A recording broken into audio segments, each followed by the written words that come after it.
De manière subtile, l'héraldique participe activement à l'identité visuelle de toute œuvre médiévale. En définissant des codes couleurs ou en associant des symboles à certaines factions ou personnages, celle-ci permet au public une immersion dans un univers riche et cohérent, alors dépoussiérez vos bannières et sortez vos boucliers, on va une nouvelle fois se plonger dans les armoiries de l'univers de Game of Thrones.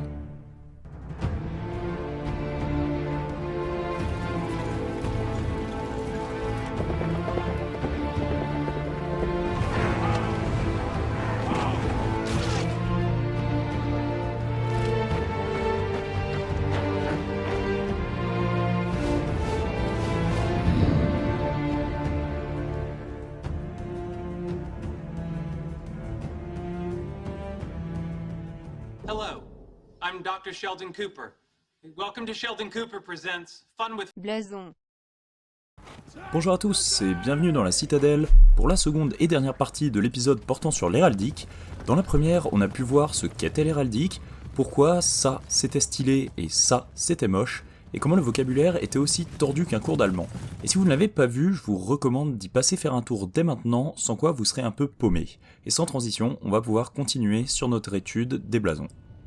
Maintenant qu'on commence à avoir une base solide sur les blasons et leur vocabulaire, on va pouvoir complexifier un peu la chose en parlant des partitions. Les partitions consistent, comme leur nom l'indique, à diviser le champ en plusieurs parties qui peuvent ensuite être blasonnées individuellement. Les partitions les plus communes sont le parti, le coupé, le tranché, le taillé, l'écartelé standard ou en sautoir.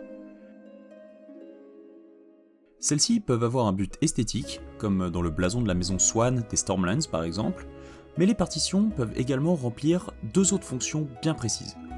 La première consiste à utiliser une partition pour faire figurer dans chaque espace un blason dans le but de représenter l'aire géographique sous la domination de l'entité dont le blason est décrit. Pour nous, on a l'exemple de l'Espagne qui fait figurer à l'aide d'une partition les différents blasons des territoires sous la domination de la famille royale, dont les armes figurent au centre. Dans l'univers de Game of Thrones, la famille Hoare des Îles de Fer utilisait le même procédé pour asseoir leurs revendications territoriales, comme j'avais déjà mentionné dans la vidéo à l'ouest de Westeros. Le deuxième rôle spécifique des partitions, et sûrement le plus commun, est celui des armes composées pour symboliser une alliance matrimoniale entre deux familles ou plus. Le principe est simple, on prend le blason de chaque famille et on les place côte à côte, soit en partie, soit le plus souvent en écartelé. On blasonnera les quartiers individuellement comme on lit un bouquin, c'est-à-dire de haut en bas et de gauche à droite, en plaçant le blason le plus important en premier, pour qu'il soit à droite du point de vue de celui qui porte le bouclier. Ainsi, en 1340, et dans le contexte de la guerre de 100 ans, l'Angleterre change son blason pour un écartelé de France et d'Angleterre, afin d'appuyer ses revendications et sa légitimité sur le trône de France. Mais comme tous les bons concepts dans l'histoire, celui-ci finit par être un peu trop poussé à l'extrême et à partir complètement en couille. Parce que si on conserve juste les blasons des parents, ça passe, mais quand la noblesse commence à écarteler des blasons qui sont déjà eux-mêmes composés, on se retrouve très vite avec des armes totalement illisibles. Prenez par exemple Charles de Mayenne. Son père était le duc de Guise, dont le blason commence déjà à être un peu borderline, et sa mère de la maison d'Este avec un écartelé classique. Et bah quelle merveilleuse idée va avoir notre bon Mayennais? Bien entendu de les assembler, et on se retrouve avec ça, comme nouvelles armoiries des ducs de Mayenne. Ce phénomène est parti tellement loin que pour s'en moquer un peu, le duc de Buckingham, ou de Dinde en jambon pour ceux qui se plaignent qu'il n'y a pas assez de VF dans mes vidéos, il s'est constitué un blason de 719 quartiers. Essayez d'écrire le blasonnement de ce machin là, vous avez 4 heures. Bref, pour revenir à l'univers qui nous intéresse, la pratique des armes composées existe bien évidemment également dans A Song of Ice and Fire, mais je vous rassure, de manière bien plus sobre. Elle reste assez rare dans le cadre des blasons familiaux, car pour qu'elle puisse être adoptée comme blason d'une famille à part entière, il faut nécessairement qu'un fils cadet hérite d'un nouveau fief et choisisse un blason composé pour cette nouvelle lignée. Parce que si le fils aîné hérite, il conservera les armes de la famille, ce qui sera également le cas si un des fils cadets hérite de toute la lignée, en cas de décès de ses aînés par exemple. Le cas le plus célèbre est certainement celui de la famille Baratheon de King's Landing. Branche royale de celle de Storm's End, elle est fondée par Robert Ier Baratheon après avoir été couronné roi. Pour la distinguer de la branche originelle qui elle est léguée à Renly, de nouvelles armes sont adoptées. Elles représentent l'union matrimoniale entre le nouveau souverain et sa reine par un parti des blasons Baratheon et Lannister. De la même manière, la maison d'Arry, une alliée de Robb Stark, perd son seigneur au combat. Pour sa valeur lors de la bataille de la Blackwater et pour s'assurer de la loyauté du fief, Joffrey Ier nomme Lancel Lannister, le cousin de sa mère, comme nouveau seigneur de Darry. Celui-ci épouse donc l'héritière Darry et fonde la nouvelle maison Lannister de Darry, adoptant comme blason un écartelé des deux familles pour assurer une continuité auprès de la population locale. Idem sur l'île de Harlow, dans les îles de Fer, les différents domaines sont régis par les branches cadettes de la maison Harlow. Celle de Grey Garden a pour emblème les blasons écartelés des parents du seigneur Arras, Harlow et Serrette. Mais là où les armes composées prennent une place d'envergure, c'est dans les blasons personnels. En effet, on en avait parlé brièvement dans la première partie de cette vidéo, mais certains personnages possèdent souvent, en plus de leurs armes familiales, des emblèmes personnels pour les distinguer. C'est le cas par exemple de Robb Stark avec sa tête de Direwolf, ou encore des deuxième et troisième fils de Mace Tyrell qui ont choisi un symbole rappelant leur place dans la lignée. Au passage, Garland Tyrell, qui est un personnage plutôt cool et assez important dans les bouquins, devient lui-même seigneur de Brightwater Keep, ce qui est en fait le siège de la puissante maison Florent qui s'est malheureusement alliée à Stannis et se voit retirer ses fiefs. De ce fait, une nouvelle maison est fondée qui porte maintenant le blason personnel de Garland, donc Tyrell à 2 fleurs. Dans ce cadre, le choix d'un blason composé semble naturel. On le retrouve notamment chez la princesse Rhaenyra Targaryen, que vous découvrirez dans le spin-off House of the Dragon d'ailleurs, puisqu'elle est l'une des principales protagonistes de la Danse des Dragons, et dont le blason fait figurer les armes de sa mère, de la maison Arryn, et de son mari, de la maison Velaryon. Mais c'est notamment chez la famille Frey que cette pratique est répandue. Et pour cause, quand son chef Walder Frey compte pas moins de 8 mariages différents pour 29 enfants légitimes et 49 petits-enfants, il faut bien trouver sa place dans la famille. Ainsi, Benfrey Frey, fils de Walder par son 6e mariage avec Bethany Rosby, arbore les armes composées de ces deux familles. Chez les petits-fils de Walder, certains ne choisissent que de combiner les armes de leurs parents, comme Cleos, qui est le fils de Aemon Frey et de Jaina Lannister. D'autres en revanche choisissent de faire figurer à la fois les armes de leur mère, mais également celles de la famille par mariage de Walder Frey dont ils sont issus, c'est-à-dire en gros de leur grand-mère. Par exemple, en plus de l'emblème de la maison Frey, Big Walder a inclus dans son blason personnel les symboles des maisons Page et Blackwood. Suivant le même procédé, son cousin Little Walder arbore les armes des familles Darry et Crackle. Je n'ai qu'à peine effleuré la surface de la complexité de la maison Frey, et c'était sans même compter les différents bâtards de Papy Walder. Et si je parle de bâtards, c'est pour une raison bien précise, ceux-ci possèdent également des blasons personnels puisqu'ils ne peuvent prétendre à porter ceux de leur père. Ainsi, le premier fils illégitime du vieux crouton de Frey, Walder Rivers, possède un emblème représentant les armes inversées de son père, barré par ce que l'on appelle une brisure. L'inversion des couleurs et la brisure sont courantes chez les bâtards pour marquer leur différence tout en conservant le lien avec leur famille. D'autres cas célèbres sont celui de la famille Blackfyre, branche bâtarde légitimée issue de la maison Targaryen, ou encore le blason personnel de Jon Snow. D'ailleurs, certains de ces éléments ont réussi à se frayer jusque dans les armes de maisons nobles, comme la famille Bolling des Stormlands, qui affiche en canton le blason Baratheon inversé et brisé, pouvant témoigner d'une possible création de cette maison par un bâtard quelconque des seigneurs de ce territoire, ou encore la maison Vicary dans les Westerlands, qui elle arbore en écartelé les couleurs inversées de la famille Rain et une tête de sanglier pouvant rappeler la maison Crackle, ce qui nous permet ici également de spéculer sur la création de cette maison. Finalement, certains bâtards issus de 2 grandes maisons ont décidé de créer leur blason à partir d'éléments visuels de chaque partie. C'est le cas d'Aegor Rivers, surnommé Bittersteel, un des bâtards d'Aegon IV qui utilise le cheval de sa maison maternelle Bracken, auquel il ajoute les ailes noires et le feu des dragons Blackfyre. On en a fini pour tout ce qui était partition, armes composées, personnel et bâtards, et je vais maintenant toucher 2 mots sur les armes parlantes. Les armes parlantes, c'est celles qui font figurer, au moins en partie, le nom de son possesseur, comme une sorte de jeu de mots visuel. L'arme parlante, c'est quand la Castille dépeint un château, c'est quand Oxford représente un bœuf dans un gué, c'est quand Gonesse arbore un gond avec un S. Et des comme ça, dans Westeros, il y en a beaucoup. La plus parlante, sans mauvais jeu de mots, serait probablement la maison Blackbar, dont le blason n'est autre qu'une barre noire. Dans le même style, on a la maison Kettle Black, donc littéralement marmite noire, ou Belmore, c'est-à-dire plus de cloches. Et en un peu plus subtil, on pourra penser aux flèches de la maison Hunter, ou encore à la fourche de la maison Haig, homonyme du mot hay, H-A-Y, qui signifie le foin. Bref, je vais pas vous faire toute la panoplie, Martin et ses associés raffolent de ce genre de blagounette, et ça s'explique assez logiquement, dans le sens où ça donne une identité et une cohérence à la maison, c'est facile à retenir pour les lecteurs, et ça permet une certaine facilité pour trouver un blason convenable, un peu comme des noms de Pokémon. D'un point de vue interne à l'univers, ça reste aussi cohérent, même si on peut alors se poser la question de savoir si le nom de la maison vient d'un surnom provenant de l'emblème, ou si inversement, ils ont dessiné leur blason par rapport à leur nom de famille. Au passage, certaines armes ne font pas référence directement au nom de famille de la maison, mais plutôt à leur siège.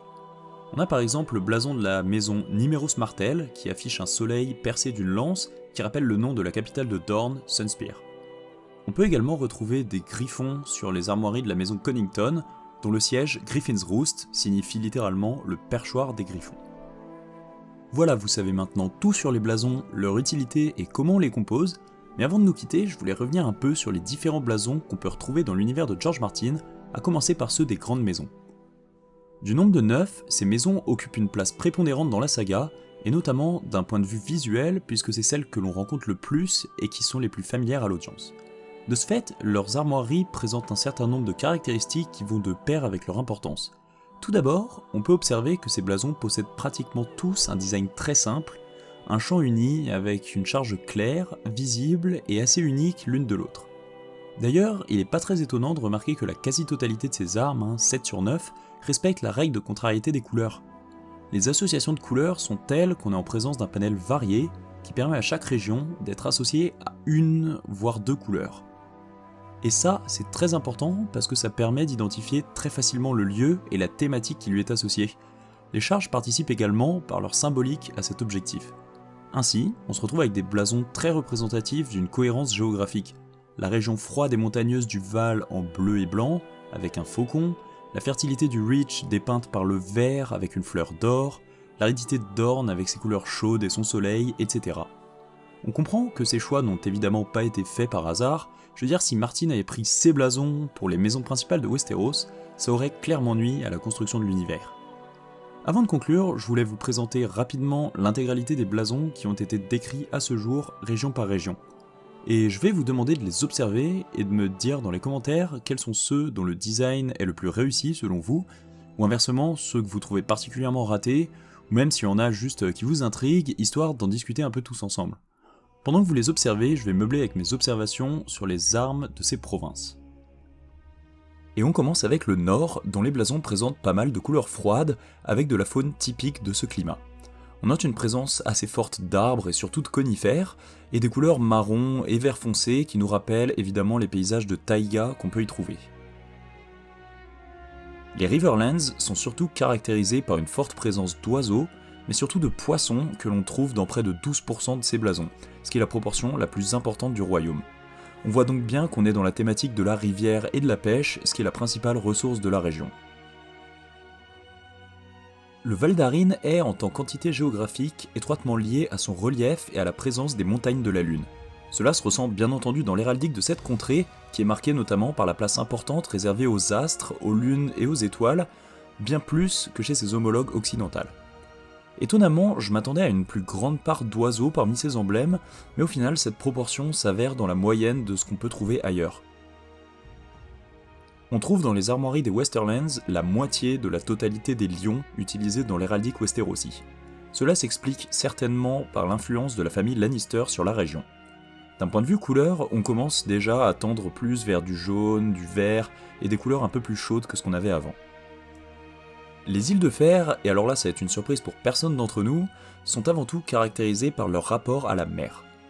Un grand nombre de ces blasons, près d'1 sur 3, fait figurer des bateaux, des monstres marins ou plus simplement des poissons. Mais ce qui est intéressant, c'est le rapport à la mort qui est également très important dans l'identité visuelle des îles. La couleur noire y est omniprésente et on a également des faux, des nœuds coulants, du sang, des squelettes et toutes ces autres joyeusetés.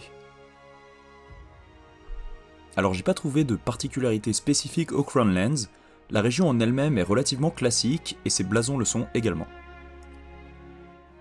On va maintenant s'intéresser à la région agricole et fertile par excellence, le Reach. De manière assez évidente, le Reach concentre la quasi-totalité des charges à motifs floraux et des fruits, avec 12 des 17 blasons du continent portant ces symboles. Autre remarque, on peut observer à plusieurs reprises le motif de la main verte. Il s'agit de l'emblème des anciens rois de cette contrée avant la conquête targaryenne, la maison Gardner, comme on le verra lors de l'épisode dédié au Reach, et les familles arborant ce symbole en sont probablement des descendants, ou en tout cas en revendiquent l'héritage. Peu de choses à dire sur les Stormlands, mis à part la proportion non négligeable de cerfs et d'oiseaux, mais sinon c'est somme toute une région assez classique. Finalement, Dorne fait office d'anomalie avec ses écurons, comme on l'avait vu en première partie. Le détail le plus frappant est la faible quantité de familles, et cela peut s'expliquer par la densité de population réduite dans la région et du petit nombre de centres urbains du fait de la géographie de la péninsule. J'ai pu noter cependant une tendance à l'utilisation de couleurs plus chaudes qui va de pair avec l'aridité du climat local. Dorne est également la seule région où figurent des léopards sur les blasons de 2 familles, ce qui peut laisser peut-être supposer la présence de cet animal dans la province, bien qu'on n'en ait aucune preuve. Je vais en profiter également pour vous laisser observer les blasons personnels existants. Alors comme je l'ai suggéré précédemment, tous ces emblèmes ne sont pas de Martin, Bien que beaucoup apparaissent décrits tels quels dans son œuvre, une bonne partie ont été imaginés par ses différents partenaires d'édition et ne sont pour le moment pas apparus officiellement dans une œuvre publiée. Il en va de même pour le blasonnement des armes. George n'utilise pas à proprement parler les formules de l'héraldique classique que je vous ai affichées à l'écran, mais décrit les blasons un peu à sa sauce. Ok, maintenant je vais vous lister quelques exemples de blasons que je trouve personnellement réussis, certains d'autres que je trouve ratés, avant de vous laisser faire de même dans les commentaires. Premièrement, je vais parler des armoiries des familles Malister et Velaryon. A mon sens, ce sont les exemples parfaits d'un bon design de blason dans un monde fantasy vraisemblable. Par leur simplicité, donc un champ uni avec une seule charge unicolore qui au passage respecte la règle de contrariété des couleurs, ils donnent une crédibilité à l'univers en s'inspirant d'exemples réels, mais d'autre part, ils conservent quand même une certaine originalité avec donc les champs qui ont des couleurs quand même assez particulières. Selon moi, c'est la meilleure manière de procéder en trouvant donc un équilibre entre vraisemblance et unicité.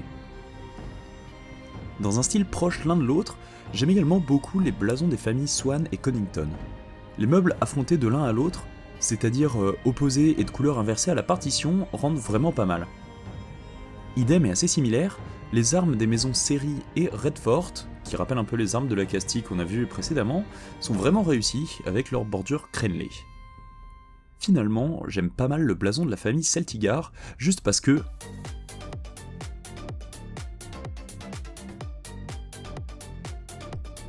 Bon voilà, c'était quelques exemples parmi beaucoup de blasons que je trouve esthétiquement cool, comme celui de la maison Florent qui me fait vachement penser au logo de Leicester. Et globalement, je trouve que la grande majorité des armoiries Westerosi sont correctes, voire plutôt stylées. Les seules que je trouve ratées en fait, c'est celles qui sont soit trop brouillonnes, soit dures à lire, soit vraiment surchargées, comme par exemple celle de la maison Whitman. Enfin bon, je vous laisse le soin de les réobserver à votre guise. Et pour conclure, je voulais parler rapidement de la place des blasons dans l'adaptation qu'a fait HBO de l'œuvre de George Martin. A ce propos, j'ai pu noter quelques différences entre les deux supports, que ce soit dans le design des blasons, comme dans l'utilisation globale de l'héraldique en fait. Et cette différence est en réalité simple à expliquer. Les objectifs de la série d'HBO et de la saga de Martin ne sont pas exactement les mêmes, bien qu'ils en partagent les grandes lignes. D'une part, les bouquins s'inscrivent dans la création d'un univers médiéval et fantasy riche, et l'héraldique permet d'y ancrer une société féodale et de donner de la profondeur et de l'authenticité, mais se base avant tout sur l'imagination du lecteur.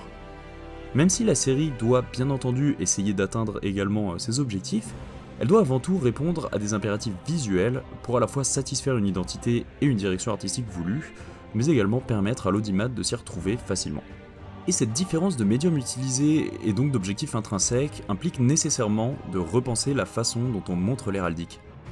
Des éléments qui peuvent très bien fonctionner dans un univers imagé peuvent ne pas rendre bien du tout à l'écran, notamment si on essaye d'imprimer une cohérence générale dans l'environnement. À ce titre, on peut observer l'exemple de la maison Bolton. Donc dans l'œuvre littéraire, le blason ainsi que la description des membres de cette famille créent une atmosphère très viscérale, voire vampirique pour les seigneurs du Dreadfort. Comme vous pouvez le voir, c'est vraiment la famille de l'ambiance quoi.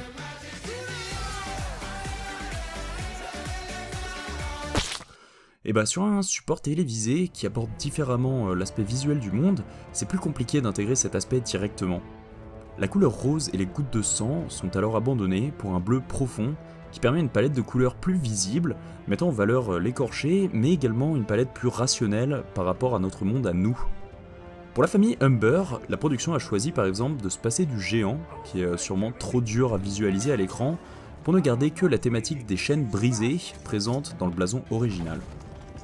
En observant ces exemples, on peut alors se rendre compte que la direction artistique est plus simplifiée, allant à l'essentiel, mais également donc plus moderne pour se rapprocher de ce dont l'audimat a l'habitude.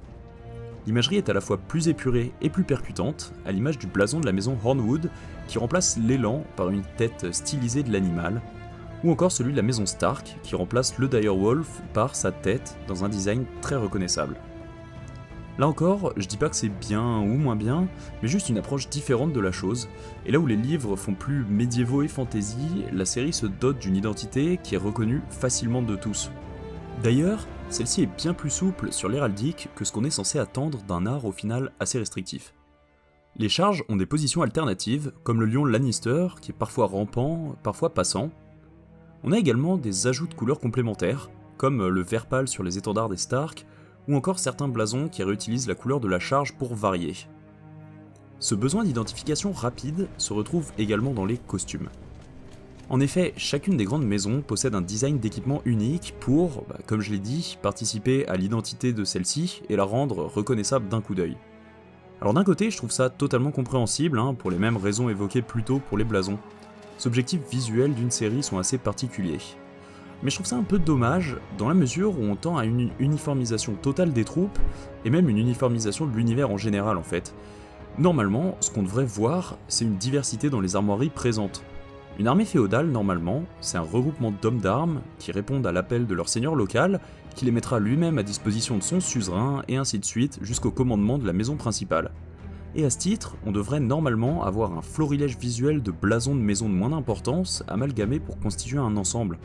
Et dans les livres, en fait, c'est plutôt bien décrit d'ailleurs, que ce soit au niveau des bannières variées qu'on peut voir flotter dans les camps, mais au sein même des organisations des troupes sur le champ de bataille. Et il en va de même pour les équipements. La grande majorité des soldats sont issus de la paysannerie et devraient être équipés de manière assez rudimentaire. Seules les unités d'élite et la noblesse devraient avoir accès à des équipements plus développés et plus uniformes. Alors bien entendu, je comprends la décision de la production, mais le fait est qu'on sacrifie l'authenticité et la profondeur en enlevant cette diversité. D'ailleurs, c'est un constat assez global de la série en général, relativement peu de blasons apparaissent à l'écran.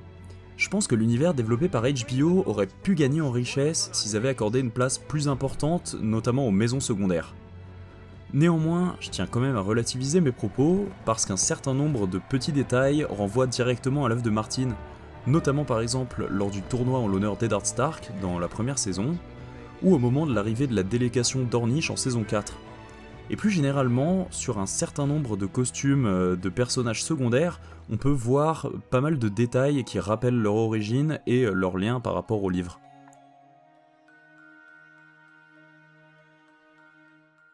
Voilà, c'est la fin de cette double vidéo traitant de l'héraldique. J'espère qu'elles vous auront plu et que vous les garderez à l'esprit quand on mentionnera des blasons dans les futures vidéos. D'ici là, prenez soin de vous, je vous dis Valar Morghulis et à la prochaine, bye.